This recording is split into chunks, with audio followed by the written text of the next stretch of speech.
नमस्कार, मी शोभा पवार पंगतमध्ये आपले पुन्हा एकदा स्वागत आहे। आज आपण पाहणार आहोत अत्यंत चविष्ट आणि पौष्टिक अशी गाजराची कोशिंबीर। त्यासाठी लागणारे साहित्य बघूया। इथे पाव किलो गाजर स्वच्छ धुवून त्याला किसून घेतलेला आहे। 2 चमचे आहे दाण्याचा कूट, पाव चमचा मोहरी, पाव चमचा जिरं, पाव चमचा हिंग, अर्धा लिंबू, 1 वाटी दही, 2 चमचे साखर, मीठ चवीनुसार, 2 ते 3 हिरव्या मिरच्या बारीक चिरून घेतल्यात व थोडीशी कोथिंबीर। सुरुवातीला आपण हे जे सर्व साहित्य घेतलेले आहे ते गाजरामध्ये मिक्स करून घेऊया। दाण्याचा कूट घालूया,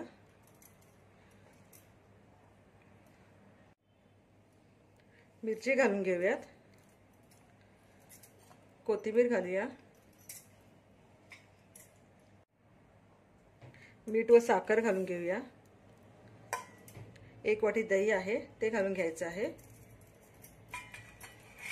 त्यानंतर हे जो अर्धा लिंबू आहे तो पिळून घ्या।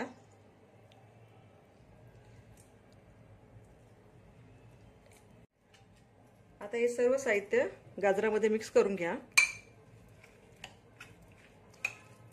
तुम्हाला मी इथे एक अशी टिप देईन, कधीही कोशिंबीर बनवताना दही थोडा वेळ चाळणीमध्ये निथळायला ठेवा। बारीक चाळण जी असते ना त्याच्यामध्ये दही चांगलं निथळून घ्या, म्हणजे काय होईल, दह्याचं जे एक्स्ट्रा पाणी आहे ते निघून जाईल। आणि जर तुम्ही तसंच दही घातलं तर तुमच्या कोशिंबीरीला पाणी सुटेल। इथे आपले सर्व साहित्य मिक्स करून झालेले आहे। आता आपण याच्यावरती तडका करून घेऊयात। इथे गॅसवरती मी तडक्याच्या भांड्यामध्ये 1 चमचा तूप गरम करून घेतलेलं आहे। आता जे फोडणीचं साहित्य होतं ते टाकूया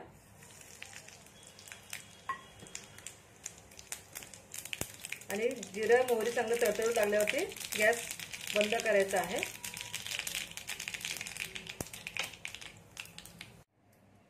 आता जी आपली फोडणी तयार आहे ती याच्यात ओतून घेऊया।